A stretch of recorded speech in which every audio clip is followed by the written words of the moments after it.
Contrary to popular belief, unfortunately, financial success takes more than just getting a college degree and landing a job. Then all will be well. One must know a lot more than just the things taught in school. That is why here, in Usable Wisdom, we are going to talk exactly about this. So make sure to subscribe and hit the notification bell so you won't miss our latest uploads. Every success story is built on the foundation of personal finance. To avoid the hassle of having to learn from your mistakes, remember these fundamental guidelines that everyone should follow to stay on top of their finances. Take out a pen and paper. Here are 10 things schools won't teach you about money. 10. Buying your first home. You've likely heard that if you want to buy a house, you'll need to save up to 20% of the purchase price as a down payment. If you don't, you'll have to pay private mortgage insurance, which might be very costly. What you won't learn in school is that while bigger mortgage payments may be difficult, the financial trade-off between paying more now and saving up to a 20% deposit may be justified. When we examine macroeconomic factors in the United States, real estate values have risen dramatically over the last decade, yet salary levels have remained flat. As a result, starting to save 20% of the home's value is unrealistic because it will only rise dramatically over time. The general guideline is that if you can easily save money in less than 5 years, you should go for it. If it takes longer though, you'll be pursuing a moving target as the price rises. 9. Save, save, save. They'll advise you in school to save at least 10% of your income. However, in reality, unless you're making millions, this isn't enough to retire on. A good savings percentage for most of us with a monthly paycheck will be between 25 and 40%. We're not arguing that 10% is completely useless. In fact, it could be a wonderful place to start building your savings muscle. Reduce your spending and unneeded fees to save more money. Put that money in a savings account with a higher interest rate instead of buying that cup of coffee every morning. 8. Emergency fund. You may not have learned about an emergency fund in school, but you're in luck because we're here to teach you.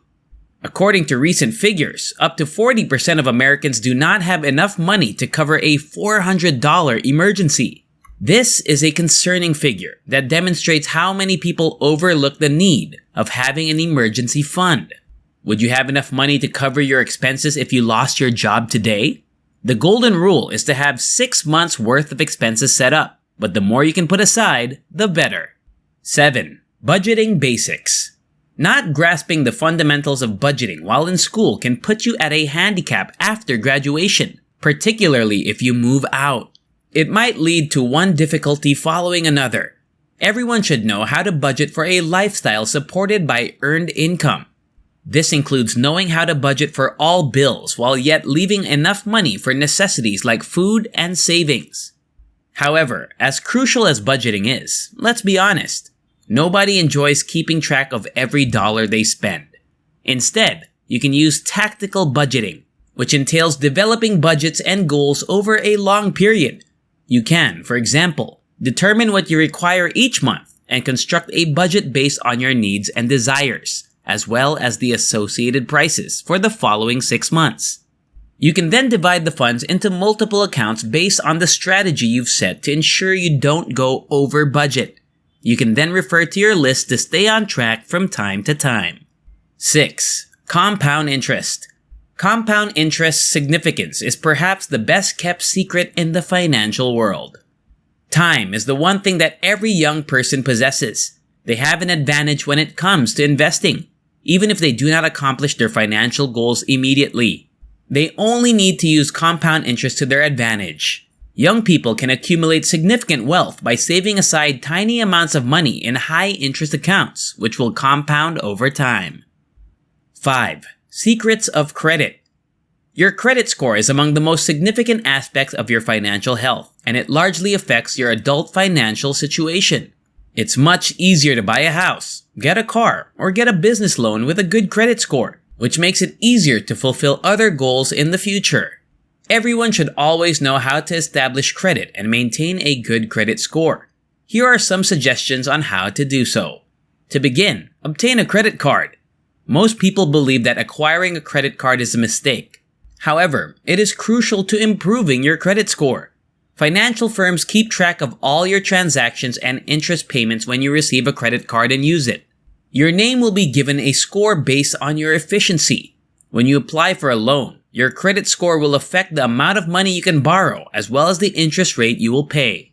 2. Always make on-time payments. If money is due today, you must pay it now. 4. Rules of insurance. If you have someone financially dependent on you, you should purchase life insurance. This could be a child, spouse, or parent of yours. A term policy is preferable to a life policy since it provides coverage whenever the need arises. If no one financially relies on you though, you should cancel the policy to save money. Get insurance for other aspects and assets you own, such as your automobile, home, expense assets, and health, in addition to life insurance. You can also purchase umbrella insurance, which covers many policies and provides a discount if purchased from a single insurer. Take your time to compare different pricing and features before deciding on a company to work with. 3. Taxes. If you want to stay on the right side of the law, you must grasp how taxes operate. Learn how to calculate the tax rate and how much money you'll be left with before you get your first salary or generate any sales from your firm. This will help you figure out whether a job will fit your financial needs and what pricing approach to use for your products or services. Fortunately, many online calculators will do the heavy lifting for you. They will provide you with your gross pay, tax liability, and the remaining balance in your account, often known as take-home pay. Make it a practice to do your tax returns. There's a lot of misinformation and bad advice available. Be cautious. 2. Guard your health. Without insurance, a hospital visit for an injury such as a cracked knee might cost thousands of dollars.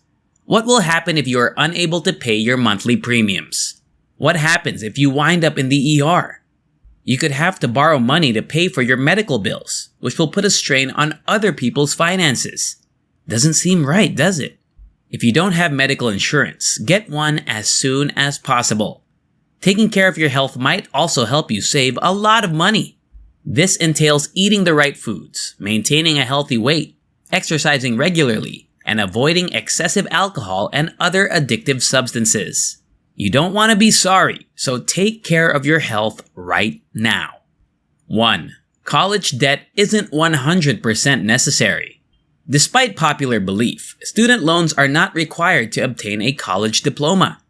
85% of recent graduates lament their high school loans and the significant amount of money they must devote to paying them off as soon as they begin working.